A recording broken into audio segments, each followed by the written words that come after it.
Good morning. My name is Lisa McDougall. I am an acting inspector and the local area commander for the Ballarat Police Service area.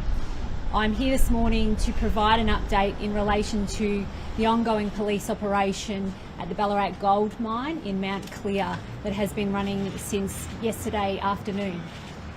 The update at 5:20 a.m. this morning, tragically, the remaining patient that rescue teams were working to access was located, and he was located deceased, tragically.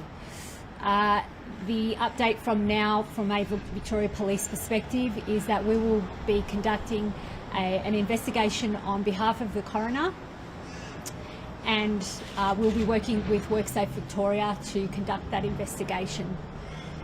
We want to thank the agencies that worked with us tirelessly through the night to assist us with their specialist knowledge and expertise to undertake those rescue efforts. As soon as they got to the mine at 5 o'clock last night, they were told of fatality, and they can't understand why the police were continuing to say that the man hadn't been medically assessed yet. How can you explain that discrepancy between the two accounts?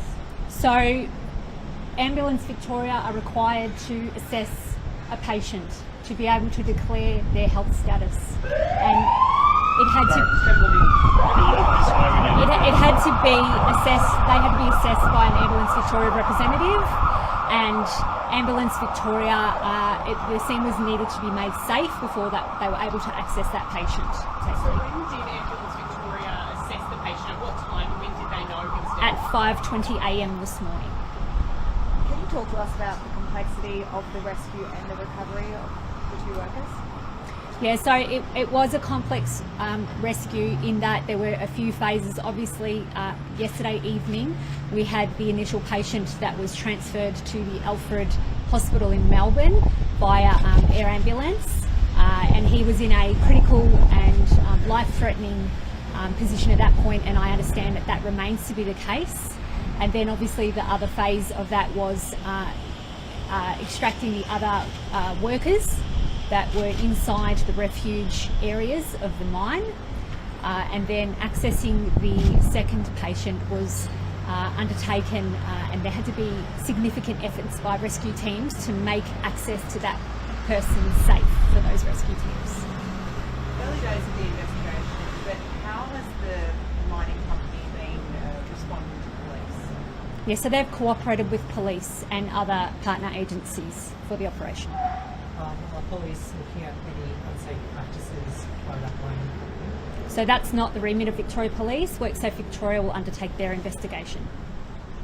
How lucky was the 21-year-old to get out alive? Yeah, look, I thank those rescue teams for their expert knowledge in being able to undertake that rescue and have him medically treated as soon as we could. Can you give us an insight into the dimensions of the mine, how deep it is, how long it is underground? So the location where the rockfall occurred was 500 metres deep but 3 kilometres into the mine. So there was significant time for rescuers to be able to access those patients. How many miners were in that sort of safety pool? 29.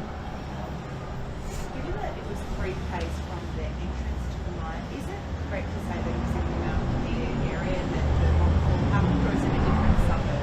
Yeah, it was in a different suburb, but I don't have the information to tell you what suburb that would have been. With the man who remains in hospital, I know he sustained lower body injuries. Do you know, was it his legs? Do you know exactly what? Yeah, so the information I've been provided is lower body injuries. Yeah.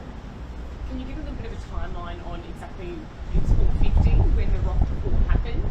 And can you give a little bit of a timeline on what time the 28 people made it to the safety pod, just so we know? I'm not aware, and that will form part of that investigation. Yep. How does the investigation look in the coming hours? I know it's very early stages, but Yeah. how does that form? It is early stages. That site has been closed down for investigators from both Victoria Police to conduct their investigation on behalf of the coroner, and for WorkSafe Victoria to undertake their investigation. So it will be open to when that is finalised. The union mentioned possible charges. Is that something you'll be looking into? Yeah, I can't make any comment on that. That's not part of our response.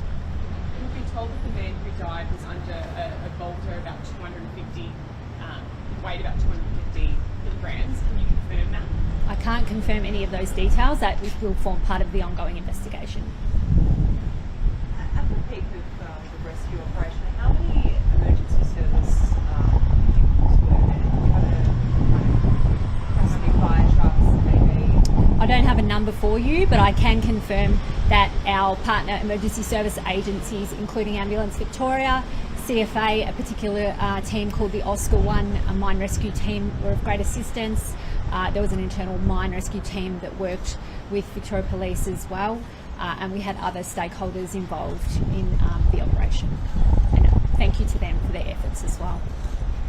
Just to go back to the discrepancy with the union saying that they were aware last night, that the family were notified last night that their loved one had died, but I understand you said that Ambulance Victoria had to assess the man and that was only done at 5:20. Why were the family notified last night then? How would they ascertain whether he was dead last night without Ambo's?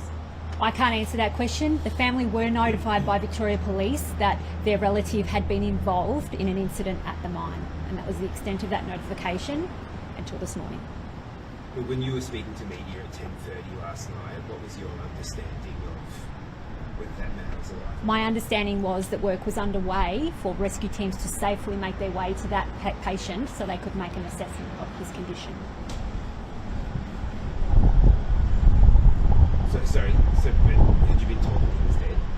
No, I had not officially been advised by Ambulance Victoria that an assessment had been made and that he was deceased at that time.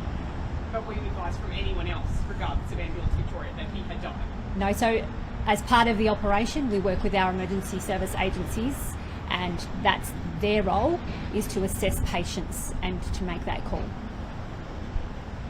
Have you spoken with Victorian Minerals yet, the owners of the gold mine? That will form part of an ongoing investigation, and WorkSafe Victoria will undertake that.